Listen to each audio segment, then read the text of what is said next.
wil op die troon sit? Wie wil in beheer wees van jou liggaam? Wie wil in beheer wees van jou lewe? En ek wil jou vanoggend sê, God wil nie hê dat daar enigiemand anders op hy troon moet sit nie, behalwe hy. Hy het jou wonderbaarlik gemaak en het jou aan mekaar geweef en het gesê, jy is my eiendom. Maar hy is 'n jaloerse God, wanneer dit kom daarvoor, wanneer ons iemand anderste op die troon plaas in ons lewe.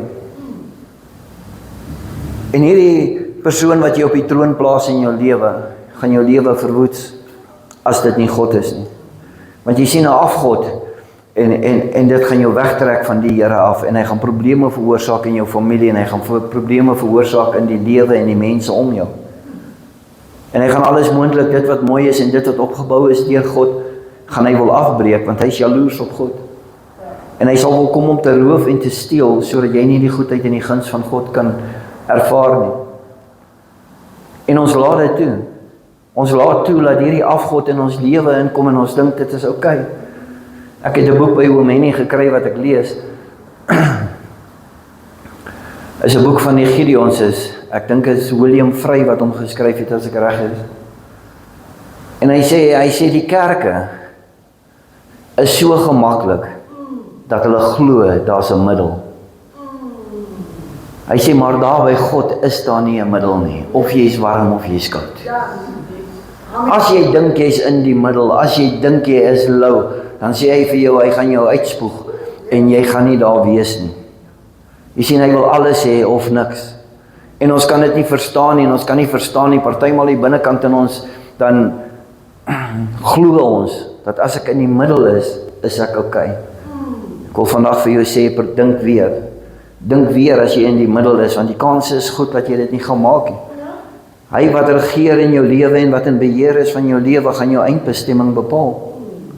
As dit Jesus Christus is, het jy 'n ewige lewe. As dit die wêreld is en die afgode van die wêreld, dan wil ek vir jou sê, dan gaan jy uitmis op jou saligheid, en jy gaan uitmis op die ewige lewe. Van God deel nie. Hy sê, jy is in it, or jy is out. Maar in die middel kan jy nie wees nie. En daar is so baie mense wat vir jou sê, ag nee, dit is oukei. In die middel is oukei. Ek wil vandag vir jou sê, hy gaan aanhou om vir jou te jok, hy gaan aanhou om vir jou te sê, en jy kan dit glo. Jy moet die keuse maak, jy moet besluit wat is dit wat jy wil doen. Ek gaan terug na die skrifgedeelte van Josua toe, en Josua het gesê, julle moet nou kies, wie wil julle aanbid? God sê vir my en vir jou, jy moet kies, wie wil jy aanbid? Wie wil jy eerste in jou lewe plaas? Is dit gemaksig? Is dit geldgierigheid? Wat is dit wat jy eerste plaas bo my in jou lewe? Alexander Sollenstein skryf die volgende: We always pay dearly for chasing after what is cheap. Ons betaal ten duurste wanneer ons najag die dinge wat die goedkoopste is. Jy sien, om 'n kind van die Here te wees en om op die troon te sit in jou lewe, kos 'n prys van jou af. Dis waar hy inkom en waar hy vir jou sê, tel jou kruis op en dan volg jy my. Want daai kruis wat jy moet optel, is nie so maklik nie. As jy dink as 'n kind van die Here, alles is net gemaklik met jou en alles is net goed met jou, wil ek vir jou sê, ek dink jy het jou kruis opgetel. Want as jy jou kruis optel, dan het jy verwerping. As jy jou kruis optel, het jy bespotting. Mense sal teen jou draai en mense sal nie van jou hou nie. Mense sal net soos wat hulle Jesus belaster het, en net soos hulle hom valse getuienis teen hom gebring het, so sal hulle ook valse getuienis teen jou bring. Want dit herinner ons aan die woorde van Jesus, waar hy sê, hulle het my gehaat, maar hulle sal julle ook haat. Jy sien, wanneer jy uitverkoop is vir die Here, dan haat die wêreld jou. Want hy wil nie hê God moet op die troon sit nie, hy wil nie hê God moet eerste wees nie. Maar daar's 'n oorlog in die gang hier in die binnekant. Joe Black sing daai liedjie. Hy sê, hier's 'n oorlog hier binnekant aan my. Dis 'n stryd wat ek stry hier aan die binnekant. Paulus het daai selfde oorlog gehad wat hy gesê het, dit wat ek moet doen, dit doen ek nie, maar dit wat ek nie moet doen nie, dit doen ek. Daar was 'n stryd gewees. En ek en jy gaan deur 'n stryd. Jy kan dit vanoggend ontken en jy kan dit vanoggend sê dit is nie. Ek wil vir jou sê, jy's in 'n stryd gewikkeld. En daar is 'n afgod wat in jou lewe is, en daar is 'n afgod wat op jou troon sit vanoggend. En as jy nie vrede in jou hart het nie, en as jy nie liefde ervaar nie, dan wil ek vir jou sê, hy is besig om te heers in jou lewe. En hy is besig om die oorlog te wen, binnekant in jou. Ons dink dalk is nie so belangrik nie, maar die waarheid is, agter elke stryd van sonde, in ons lewens is 'n valse afgod, wat die oorlog wen in jou hart, want dit gaan oor jou hart. Dit waarvan jou hart vol is, sal die mond van oorloop.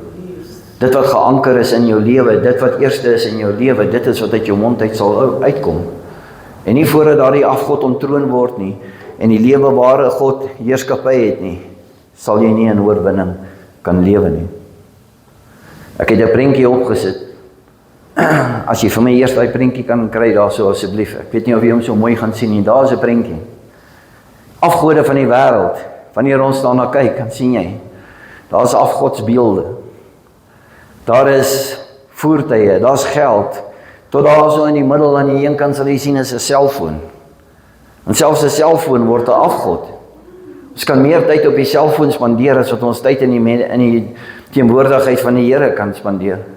Ons kan ons meer bekommer oor geld en hoeveel geld het ek in my bankrekening en hoeveel geld kan ek maak as wat ek dink oor my ewigheid en my saligheid. Ons kan dink oor daai mooi voertuig wat ons het. Jy weet daai een wat jy sommer net kwaad vir die voeltjie as die voeltjie sy ding wil doen op jou kar. Vanaand as jy hom net gewas het en jy parkeer hom onder die boom en die voël doen sy ding op jou kar en dan is jy sommer kwaad vir daai voël.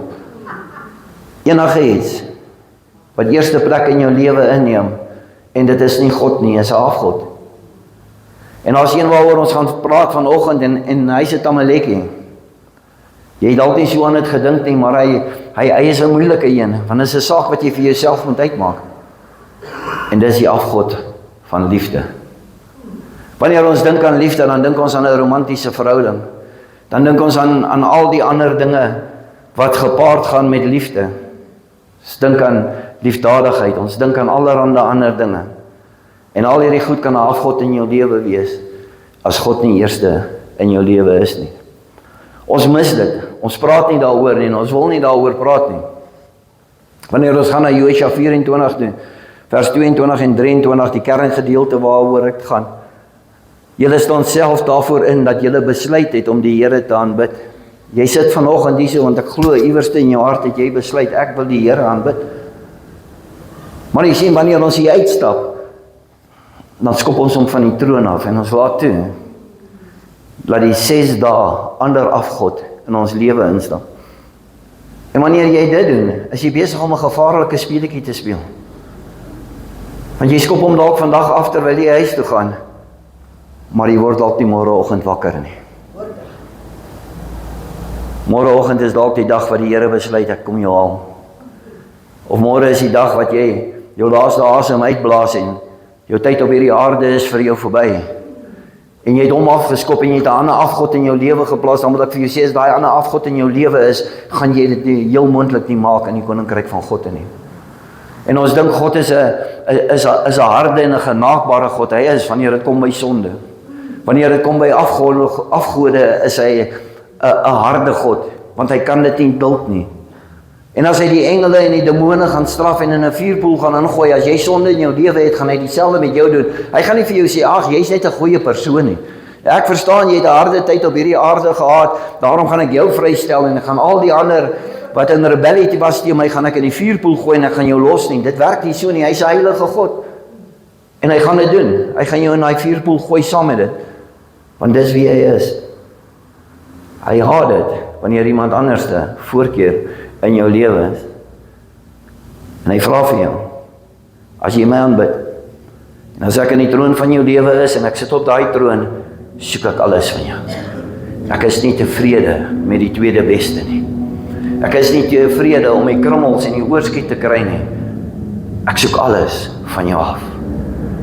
Wanneer jy die dag by my is, sal jy alles in oorvloed by hom hê. Hulle het geantwoord, ons staan daarvoor in. Hulle sê vir Josua, ons gaan die Here dien.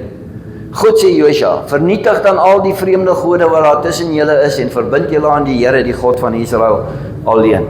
En hierdie is 'n harde woord. Hierdie is 'n harde skrifgedeelte, want jy moet ontslae raak van daai afgod. En daai afgod waaraan jy so vas wil hou. Daai afgod wat jy nie wil laat gaan nie.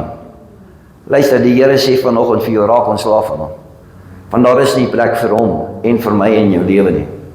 Jy kan nie twee baase dien nie, jy gaan een kies en die een gaan jy voordeel gee bo die ander een. Jy gaan vir die een liewer wees as die ander een. Hy sê raak ontslaaf van hom. God wil hê dat die afgode wat in my en jou lewe is, weggevat moet word. Nie net verplaas word of vervang word nie. Op 'n Sondagoggend skuif ons hulle een kant toe, ons laat God op die troon sit, alles gaan goed, miskien Woensdag aand kom ons bid hier toe, dan skuif ons daai afgod af en ons laat God weer op die troon sit, want ons is nou weer gerecharge en ons is reg vir dit. Donderdag doen ons dieselfde. Dis 'n baie gevaarlike speletjie wat ons besig is om te speel. Om te sê jy's 'n Christen en jy speel daai speletjie, wil ek vir jou sê, jy speel met jou ewige lewe en jou saligheid. Moenie daai speletjie speel nie. Omdat God jou lief het, wil hy jou baie graag by hom hê. Hy het gekom om te red. Hy het gekom om die wat verlore is in te bring in die koninkryk van God. En ek dink elke persoon wat sterf sonder om sy hart te seer, en hy kyk en hy sê, ek het sulke mooi planne vir jou gehad. Ek het sulke mooi dinge vir jou in stoor gehad. Ek wou so graag hierdie dinge vir jou gee. Ek wou so graag vir jou wys die heerlikheid van my eendag saam met my in die hemel, maar jy het gekies. En ek laat toe, laat jy kies. Ons gaan dit sien in die skrif vanoggend ook. God laat jou toe om te kies. Hy gee jou hoor aan daai begeertes. En hy sê, dis okay, doen jy dit. Maar jy gaan nie eendag my kan omdraai en vir my kan blameer en sê, maar Here, as gevolg van u hardheid het ek nooit in die hemel gekom nie. Maar dis nie so maklik gesê nie. Liefde. Mag die Here vir ons die woord oopbreek vanoggend wanneer dit kom by liefde. Want hierdie afgod liefde plaas jou loodrein op 'n botsende pad met God. Hy gaan jou loodreg op 'n pad bring wat gaan bots met God. En jy moet daai keuse maak. God gaan vir jou sê, dit is jou keuse, jy besluit wat se keuse jy maak, jy besluit daai keuse wat jy gaan maak. En hy gaan jou respekteer vir die keuse wat jy maak. Alhoewel ek glo dit baie hartseer sal wees. Maar hierdie afgod sal ook jou eindbestemming bepaal. Almal van ons ken Matteus 22. Matteus 22 vers 37 en 38 sê die volgende vir jou. Jesus sy antwoord was, julle moet die Here jou God lief hê met jou hele hart en met jou hele siel en met jou hele verstand. Hy sê, in jou geheel met alles moet jy my lief hê. Ek moet eerste wees in jou lewe. Jou liefde moet uitverkoop wees aan my, aan niks anders nie. Dit is die eerste en die belangrikste opdrag wat daar so is. Nou as jy 'n afgod het van liefde vir jouself, of jou klein groepie, of jou mense vir wie jy liefdadigheid doen, of wat ook al die geval is, en God is nie eerste nie, wil ek vir jou sê, dis 'n afgod in jou lewe. Want hy vra direk vir my en vir jou, hy sê, jy moet my lief hê met alles wat jy het. Dis die eerste en die belangrikste opdrag, en baie van ons gaan hierdie opdrag val. Jy sien, want ek het die Here net lief wanneer ek lus het om kerk toe te gaan. Ek het die Here net lief wanneer ek siek is, en ek wil hê, dan moet iemand vir my gebid word, of ek lê in die hospitaal. Ek het net die Here lief wanneer dit moeilik gaan, en ek soek 'n kosbakkie, of ek soek, dan moet uitgereik word na my toe. Pas op vir hierdie liefde, wat jy het. Dis 'n valse liefde. Die Here jou God sê vir jou, jy moet my lief hê met alles wat jy het. Dis die eerste en die belangrikste gebod wat daar is. Hy sê die tweede, ewe belangrik is, jy moet jou naaste lief hê soos jouself. Hy sê jy moet die persoon langs jou, die persoon om jou, die persoon aan wie jy genade bewys, jy moet daai persoon moet jy lief hê. En dis moeilik. Dis moeilik om jouself en jou eie liefde af te lê en te sê, maar ek is in 'n span, ek werk in 'n liggaam. Jy sien, ons is deel van 'n liggaam in Christus, en die liggaam moet kan funksioneer. Dit is nie 'n groepie wat een kant staan, en hier is 'n groepie wat die kan doen, en wat ook al nie, en die liggaam van Christus is dingsfunksioneel. Die liefde van die groepie wat ek het vir myself. Die liefde van met wie ek my omring. Die liefde vir my liefdadigheid. Ek wil jou vanoggend vertel. Die Here skryf in die woord en hy sê, ek en jy is bestem vir goeie werke wat van hom afkom. Nie goeie werke om te sê, ek gaan nou al my geld vir die Salvation Army gee, en ek gaan nou kospakkies vir hierdie ouens gee, en ek gaan kospakkies vir daai ouens doen, en jy weet eintlik God, ek is nie 'n slegte persoon nie, want kyk die liefdadigheid wat ek doen. Het jy God eerste lief voordat jy daai goed doen? Jy sien, want jou liefde wat jy het vir God, uit daai liefde uit vloei al die ander dinge. Die liefde wat jy het vir God.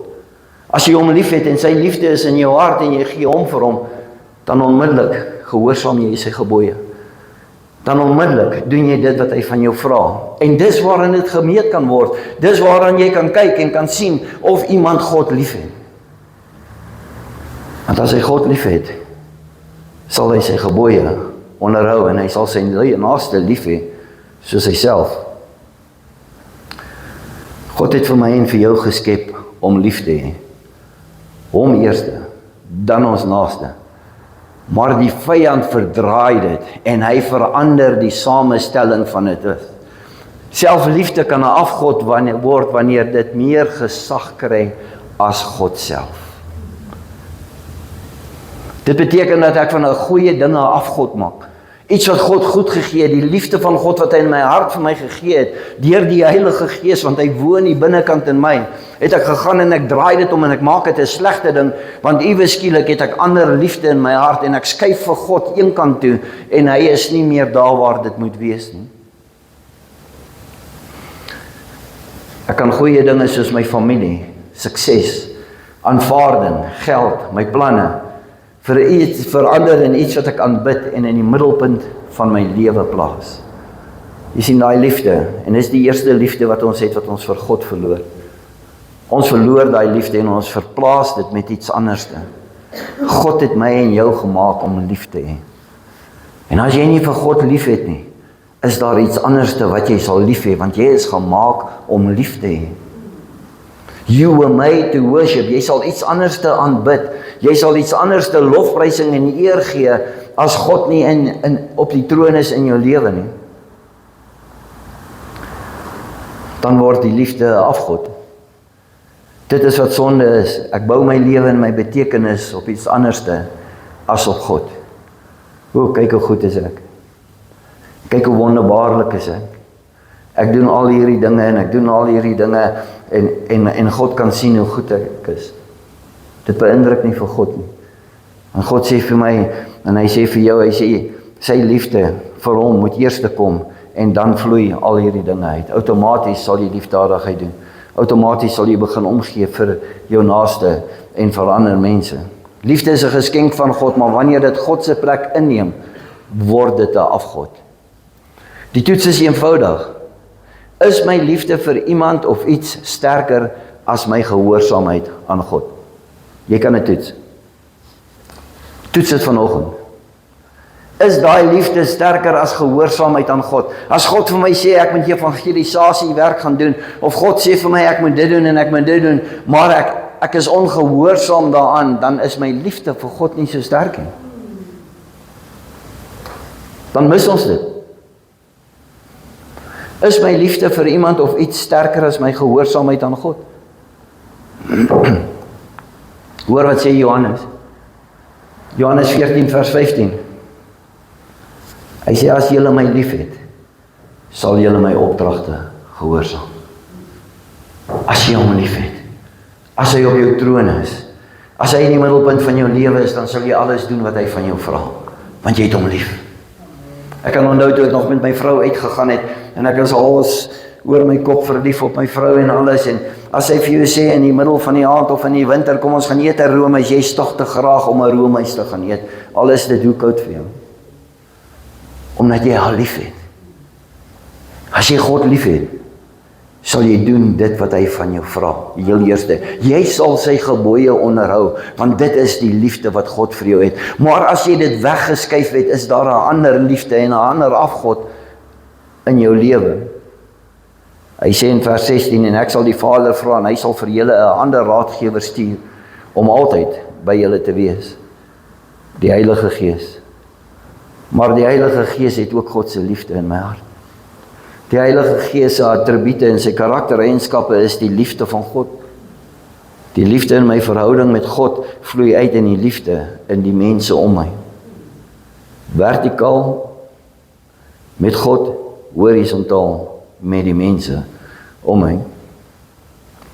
Dit beteken dat ware liefde vir God nie in woorde lê nie, maar in my en jou dade.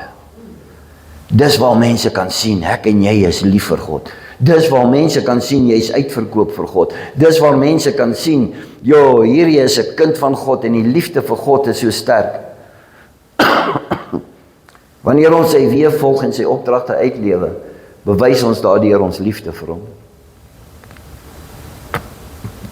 Kyk na jouself vanoggend.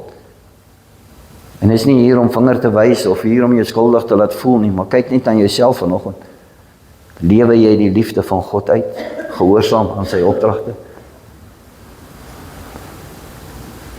Jesus het ook beloof dat elkeen wat hy so lief het, nie alleen gelaat sal word nie.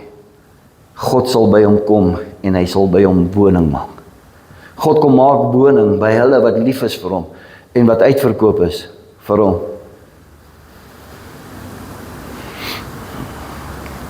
Wat is van die liefde wat ons eerste plaas in ons lewe as God se liefde nie eerste is nie? Romantiese verhoudings, veral as ons nog jonk is. Wanneer iemand sy of haar hele identiteit en geluk in 'n maat plaas en God wil ignoreer, word die verhouding 'n afgrond. Dit is wanneer jy hoor die getuienisse van mense wat sê, jy weet, ek het liefde.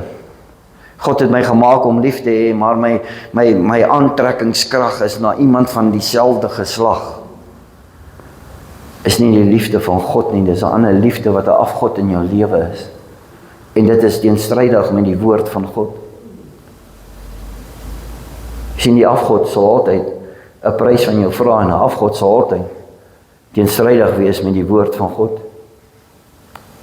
'n Gelowige wat kompromieë maak met geloof en waardes, net om 'n verhouding te behou. Nee, maar ek dink jy ons moet kerk toe gaan nie. Nee, my liefie, jy is reg. Kom ons gaan nie kerk toe. Solank ek jou net kan tevrede hou, solank ek net jou liefde kan hê, solank ek net by jou kan hê. Jy laat daai romantiese liefde vir iemand anders voorkeur kry bokant God en jy het vergeet wat het God gesê. Jy moet my lief hê met jou hele hart, jou hele siel en jou hele verstand en al jou krag. Dis 'n moeilike een wat ons nie altyd aan dink nie. Ouerliefde. Ouers kan hulle kinders so verafgod dat dit God se plek inneem. 'n Ma of pa wat alles vir die kind doen, maar nooit die kind leer om God eerste te stel nie. As die kind sê wa, dan stop ons in. As die kind sê ja, dan gee ons. Maar die liefde van God speel nie 'n rol in hy kind se lewe nie. Jy's besig om 'n afgod te maak. Jy's besig en jy het 'n afgod en jy leer jou kind die verkeerde dinge. Baie van ons staan skuldig daaraan. Selfs in ons jong lewe en dit het ons nie so daaraan geglo nie. Maar jy het 'n afgod gemaak en jou liefde vir jou kinders was groter as die liefde wat jy vir God gehad het. Selfliefde, die moderne kultuur wat ons het, bevorder selfliefde en vervulling. Wanneer dit belangriker word as gehoorsaamheid God, word dit 'n vorm van afgoderry. Iemand wat sy eie behoeftes en begeertes altyd bo God se gebod stel. God sê, kom ons doen dit. Nee God, ek volg my eie pad en ek doen dit op my eie pad. God het jou nooit gemaak om dit alleen te doen nie. God het vir jou 'n span gegee. Hy het vir jou 'n liggaam gegee, sodat die liggaam kan funksioneer. Sodat die liggaam saam kan werk en die liggaam die eer en die verheerliking kry, want dit is soveel makliker as ons saamwerk. Dit is soveel makliker wanneer ons saam aan dit trek om die eer en lof na God toe te kan bring. Die vierde en die laaste een is liefdadigheid of goeie werke. Selfs liefde vir 'n ander kan 'n afgod word as dit gedoen word vir erkenning of status. Kyk hoe goed is my groepie. Kyk hoe groot is die mense wat om my is. Die mense wat ek om my vergader. Ek is nie deel van die groter plan van die kerk nie. Het gaan oor my en my eie liefde en my selfliefde. Dis onbybels. Ek wil vanoggend vir jou sê, dis onbybels. Gaan vir jou in die erkenning en die status wat jou toe kom. Hy Reinhard is so 'n goeie mens. Daai rein, die selferkenning en die selfeer kom na daai persoon toe. God is nêrens daar nie. Selfliefde vir 'n ander kan 'n afgod word as dit gedoen word vir erkenning of status, eerder as gehoorsaamheid aan God. 'n Persoon wat trots raak op sy goeie werk en dit gebruik om homself te verhef. Kind van God, God het nooit bedoel dat daar moet groepies in 'n kerk wees nie. God het nooit bedoel dat hierdie een groepie skei hom af van die ander groepie en hy doen net sy eie ding en so. As ons teruggaan na die boek van Handelinge toe en ons gaan lees in Handelinge, dan sien ons hoe die kerke by mekaar gekom en hoe het hulle gegroei as gevolg van die samewerking wat daar so was. Gaan oor die liefde vir God eerste. En as ek vir God lief het, dan wil ek deel wees van sy liggaam. En ek wil betrokke wees in sy liggaam. En ek wil betrokke wees in die mense en die lewe van die mense om my. Ek gaan vir jou lees wat skryf Paulus in Romeine 1.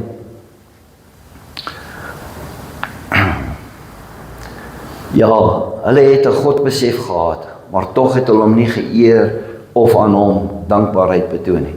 Hy sê die mense was bewus van God. Hulle was bewus van dit wat God van hulle gevra het, maar hulle het hom nie geëer nie, hulle het hom nie gereken nie, hulle het nie dankbaarheid aan hom betoon nie, want dit het gegaan oor die selfliefde. Dit het gegaan oor alles gaan oor my en nie oor God nie. Inteendeel het hulle vir hulle self allerlei belaglike voorstelle oor 'n godheid begin maak en hulle verdwaalde harte het heeltemal toegeslaan. Alhoewel hulle daarop aanspraak maak dat hulle daarna slim is, het hulle in werklikheid heeltemal in dwaasheid verval. In so 'n mate dat hulle die verering van die onsterflike God met gode vervang het wat sterflike mense en voëls en diere en slange uitbeet. Hierdie mense het geweet van God. Hierdie mense was bewus van God, maar nog steeds het hulle gekies. Nog steeds het hulle gekies om iets anders te aanbid as die ware God. En Paulus skryf en hy's besig om te skryf vir hulle. En hy's besig om hulle te leer oor dit. Vers 24, om hierdie rede het hulle aan hulle eie hartsogte, sondige hartsogte oorgegee, met die gevolg dat hulle onsedelikheid begin bedryf het, deur oor en weer immorele praktyke met mekaar se liggame te beoefen. Hulle het immer so ver gegaan om die ware kennis van God te verkwansel vir die leuen en God se handewerk te vereer en te dien in plaas van die Skepper self. Hulle het alternatiewe in hulle lewens geplaas behalwe vir God.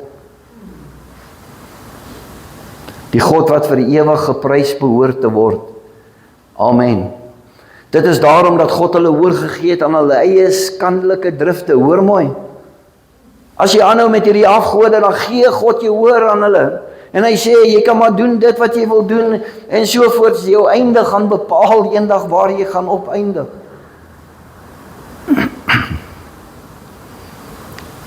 Dit begin met die liefde van God, wat ons een kant toe skuif vir hom.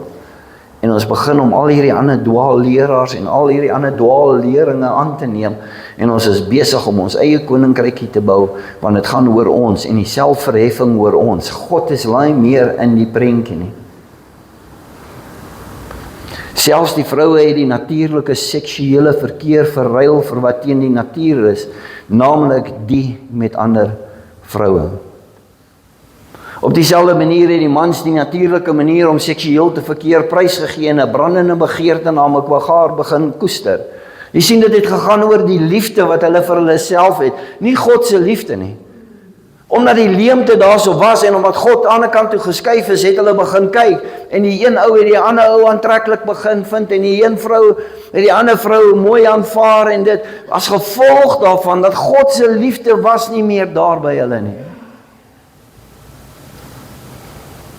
God het jou gemaak om lief te hê, maar hy sê vir jou, jy moet my lief hê met alles. En wanneer daai liefde in jou hart is en daai liefde is op jou troon, dan is daar nie ander liefde waarna jy kyk of waarna jy soek op 'n perverse manier nie.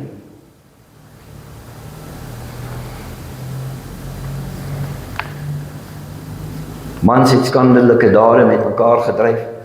Gevolglik moes hulle in hulle eie persoon die dierprys van hulle perversiteit betaal. Inderdaad, omdat hulle geweier het om aan God die erkenning te gee wat hy verdien, het hy hulle oorgegee aan hulle skewe ingesteldheid. Jy sien, daai ander afgod wat jy hierso plaas bokant God. God sê, okay, dis jou keuse. Gee jou oor aan daai God. Ek gee jou oor aan daai God. Jy weet wat is reg. Jy weet wat is dit wat ek vir jou wil hê. Jy weet dat ek moet eerste in jou lewe wees. Maar as jy dit kies, dit is goed so. Ek gaan jou dan oorgee aan daai dinge. En weet jy wat, God is so getrou. Hy gaan mense op jou pad stuur om jou te waarsku. Hy gaan 'n boodskap bring wat jou gaan moet laat kan verander en wat ook al. Maar jy gaan dit ignoreer as dit gaan oor jou eie liefde en jou eie besluite wat jy wil neem. En nie die liefde van God nie.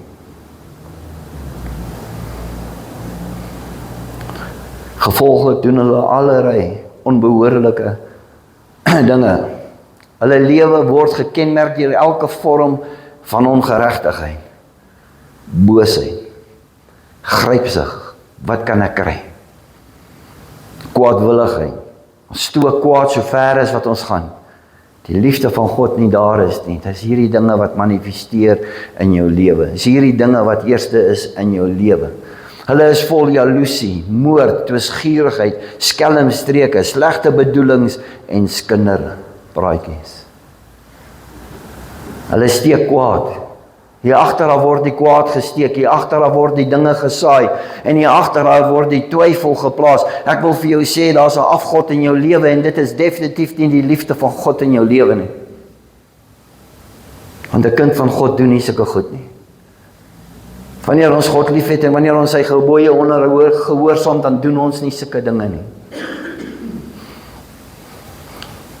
Hulle is arrogant, hooghartigheid en verwaand. Hulle is vindingryk om slegte dinge te bedink en is ongehoorsaam aan hulle ouers. Hoor wat sê Paulus. Hy sê hierdie mense wat so slim is, jy kan nie met hulle redeneer nie. En ook nie op hulle reken nie. Hulle is liefdeloos en sonder ontferming vir ander mense. Jy kan nie op hulle staat maak nie. Jy kan nie op hulle reken nie. Jy kan nie hulle vat as 'n pilaar in die liggaam van Christus nie, want hulle is nie daar nie. Vers 32, hulle is bewus van God se bepaling dat mense wat met sulke praktyke besig is, die dood verdien. Hoor wat hy vir jou sê vanoggend. Hy sê mense verdien die dood. As jy aanhou met hierdie praktyke en God gee jou toe en hy gee jou oor aan hierdie praktyke, is jy op pad na die dood toe. Tog is hulle nie net self aktief daarmee besig nie. Hulle spoor ook nog ander aan wat daarmee besig is. Dis hartseer, kind van God. Hulle is nie mans genoeg om dit alleen te doen en dan spoor hulle ander mense binne in die gemeente aan om hierdie dinge te doen. Want jy sien, as ek uitgevang gaan word, dan staan ek nie alleen nie. Dan is daar iemand anders. Ek wil vanoggend vir jou sê, dit is nie Bybels nie. Dit is nie vrug van die Gees nie. Dit is nie wat God van kinders van die Here verwag in die liggaam van Christus nie. Hulle spoor nog ook ander aan wat daarmee besig is. Ons boodskap van vanoggend, die toets van ware liefde. En jy kan 'n toets vanoggend in jou lewe. Lei dit my nader aan God? Of neem dit God se plek? Gee dit my daai honger en daai dors om nader na God toe te beweeg? Om nader na God te beweeg en te bearbei in sy veld en daar waar die arbeid en daar waar die oes is. As liefde my wegtrek van gehoorsaamheid, het dit 'n afgod geword. Hoe pas ons dit toe vanoggend in ons lewe? En hierdie is iets wat jy vir jouself moet antwoord. Ek kan dit nie vir jou antwoord nie. Ondersoek jou hart. Waar lê jou hoogste liefde? Waar lê daai hoogste liefde vandag? Stel God eerste. Alle ander liefde moet vloei uit jou verhouding met hom. Wanneer ek in 'n verhouding met hom is, en ek sy vrede in my lewe het, dan is die vrug wat ek uitdra, dieselfde as die van God. God vra nie dat ons moet minder lief hê nie, maar hy vra dat ons moet reg lief hê. Hy eerste, en dan die ander wat daaruit uitvoer deur sy opdragte wat hy aan my en jou gee. Wanneer ons God eerste lief het, word alle vorme van liefde gesond en heilig. Maar wanneer liefde self die troon inneem, word dit 'n afgod wat ons wegvoer van die Here. Hy neem die plek daarin. En ek wil vanoggend vir jou sê, as jy hom nie van sy troon gaan afskop nie, en as jy hom nie ontslaag gaan raak van hom nie, dan gaan hy net elke keer terugkom. Jy kan hom nie op 'n spesifieke dag vervang, en dan is dit God se liefde nie. Maar die res van die tyd is dit nie God se liefde nie. Maar die res van die tyd is dit 'n ander afgod wat kom sit op hierdie troon van jou, en hy is in beheer van jou lewe, en hy is besig om te regeer in jou lewe. God vra vanoggend vir my en vir jou. Ek dink hy sou dit graag wou gedoen het soos wat hy met Petrus gemaak het. Petrus, het jy my werklik lief? Hy vra vanoggend vir jou. Het jy my werklik lief? Is ek eerste in jou lewe? Gehoorsaam jy my opdragte? Kan mense sien die liefde wat jy vir my het?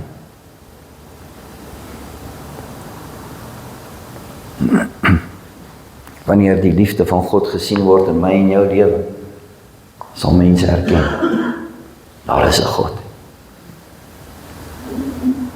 My en jou lewe is 'n getuienis tot eer en verheerliking van God. En alles gaan altyd heel eerste oor hom en oor niks anders nie. Die ander liefde kan nie die plek vat van die liefde wat God vir jou het nie. Hy het toegekyk hoe sy seun gemartel is. Hy het toegekyk hoe hy sterf aan die kruis, sodat jy eendag by hom kan wees. En ek dink die hartseerste van dit alles is, as hy kyk en hy sien, hoe het ons ander lief, behalwe hom.